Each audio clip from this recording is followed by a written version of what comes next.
All right, Shalom. First off, and give our praises, honor, and glory to Yahweh Ba'ashem Yahushua Ba'ashem Rakar Das. I want to give double honors to the apostles and elders, great millstone, and the sincere Shalom to the Akim out here that's doing and pushing his work in truth and in sincerity. I want to go on this video, okay, about the difference between beloved and beloved, or beloved, okay, which is, a space, okay, it says be loved and beloved, okay. So it says refers to to be loved refers to the passive state of being loved, while beloved describes someone who is deeply loved and cherished, often with a stronger sense of adoration. Beloved can refer to anyone who is being loved by another person, whereas beloved typically implies a higher level of affection and devotion. Okay, here's a more detailed breakdown. This implies that to be loved, this implies that someone is the recipient of love, affection, or care from another. It is a passive state, not necessarily indicating the intensity or nature of the love. It says the word beloved, this term describes someone who is deeply loved, cherished, and held in high regard. It often implies a special and intimate bond, like a beloved spouse, child, or friend. In essence, be loved is a general term referring to being the recipient of affection, while beloved carries a stronger implication of deep and devoted love, often used to describe a specific person or object of affection. Okay, we're going to the I'm gonna get it. Okay.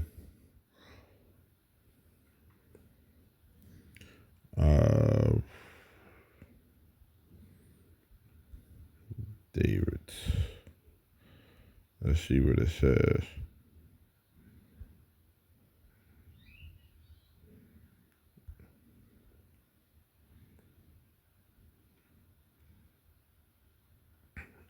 The word David in the Hebrew, dawadah, okay. What do it say right there? Beloved, okay. So when you look at that, the house of David, okay, the house of the beloved, okay, which is someone who's held in high regard, okay, and that regard comes from the fact that they are the Israelites, okay, which Israel, when you go into the scriptures, okay, the Lord chose Israel, okay. That's the book of Deuteronomy 7 and 6. It says, "For thou art an holy people unto the Lord thy God. The Lord your God has chosen you to be a special people unto himself, above all people that are upon the face of the earth. The Lord did not set his love upon you, nor choose you because you were more in number than any people, for you were the fewest of all people. But because the Lord loved you, and because he would keep the oath which he has swore unto your fathers, have the Lord brought you out with a mighty hand and redeemed you out of the house of bondmen, from the hand of Pharaoh, king of Egypt. Okay. It says, and know therefore that the Lord thy God, he is God, which his name is Yahweh, the faithful God, which keeps covenant and mercy with them that love him and keep his commandments to a thousand generations. Okay. So, that's the effect of being loved by the Lord. You do the right thing. Okay. To a thousand years, the Lord will make sure that you're taken care of and do right. Okay, for the Israelites, it says Romans 11:5. Even so, then, at this present time, also there is a remnant according to the election of grace. Okay, in the Amplified verse, it says, this is on the right. It says, so too then, at the present time, there has come to be a remnant, a small believing minority, according to God's great gracious choice. Okay, it's who he chose. Okay, of who he wants to have mercy on, right?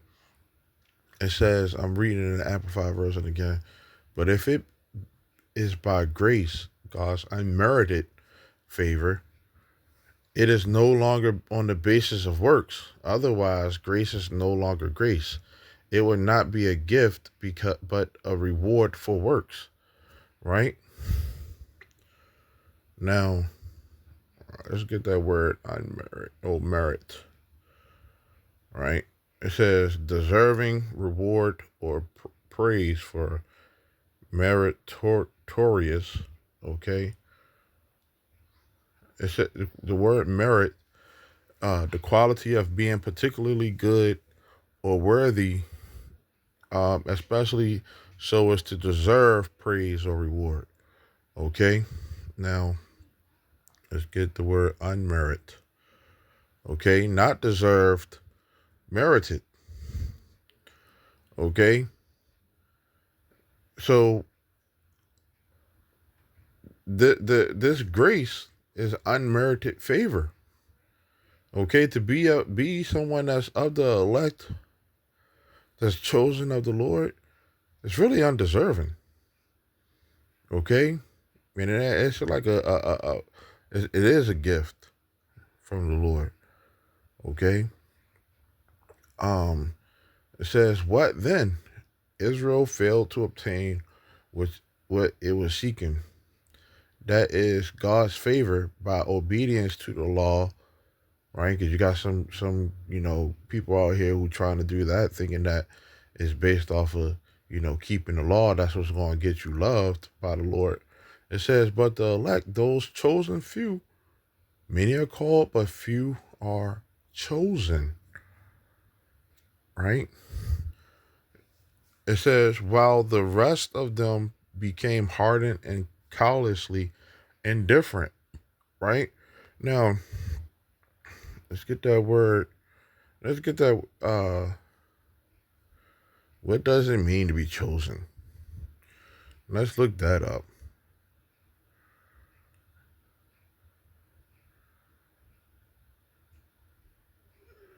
What does it mean to be chosen?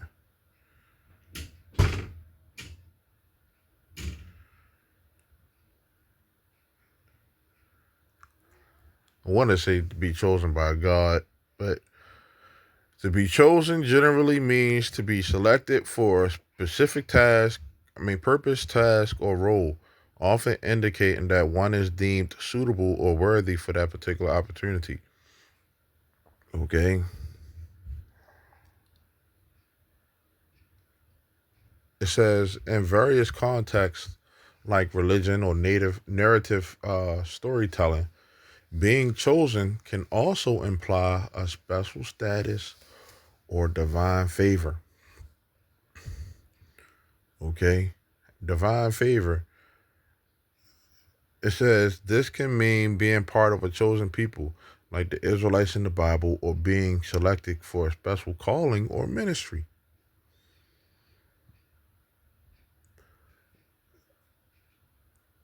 So, being chosen by the Lord, right?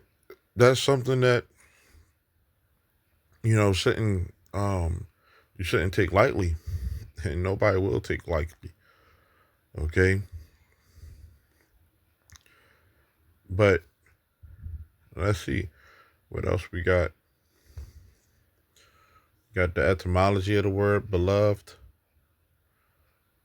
right? It says greatly loved, dear to the heart, to please, to be pleased with. Okay, one who is beloved. Okay,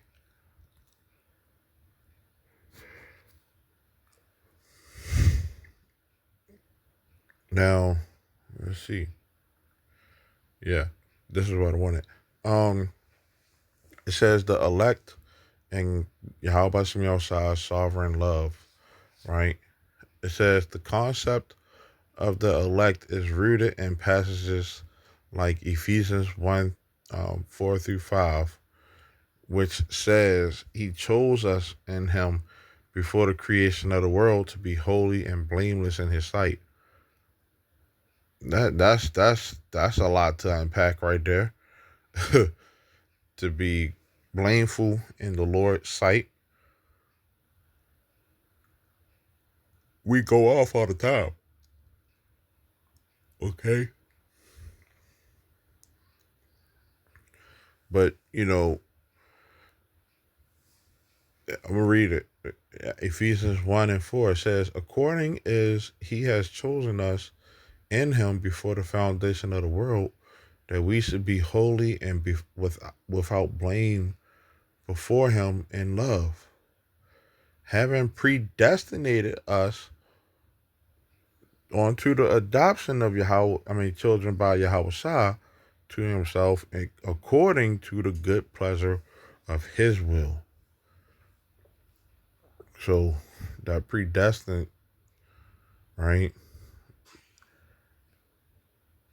It says foreordained or appoint beforehand. Okay? Determined before. Predetermined. So there are people who the Lord already determined before anything was even created. Before the foundation of the world, that they would be his, and be beloved of him and held in high regard. Okay? Uh it says, in love he destined us for adoption to sonship through Yahweh Shah. This idea suggests that God's love for the elect is not based on their actions, but on his sovereign choice. Okay? Balancing these concepts, those who seek to be loved by God through their actions may miss the fact that salvation is a great gift of grace, not earned by works. Okay? It says, the elect are loved by God because of his grace, not their merit. Their love is unconditional. Okay? It's unconditional. So it's not something that you did to earn it. Okay? It says, and rooted in his divine purpose. Okay? The elect are loved by the Lord, right? Because of his grace, not their merit, not nothing that they done did to earn or deserve it. Okay? We all technically fall short. Okay? We all go off. But Yahweh Shah, um, you know, he covered, us. Lord, when we have the elect, okay? With, with, excuse me, with Yahweh, he already had the plan on, he gave those men onto Yahweh Shah, okay? Because they are his people, they are Yahweh's people ultimately, okay? That the Lord, has to save. I'm talking about Yahweh Shah. Yahweh, is going to send Yahweh Shah to save his elect, okay, so that they could be a people unto him, okay. He's going to hold their life very dear unto him, you know. So with that, Lord willing, it's edifying. I want to say shalom till next time.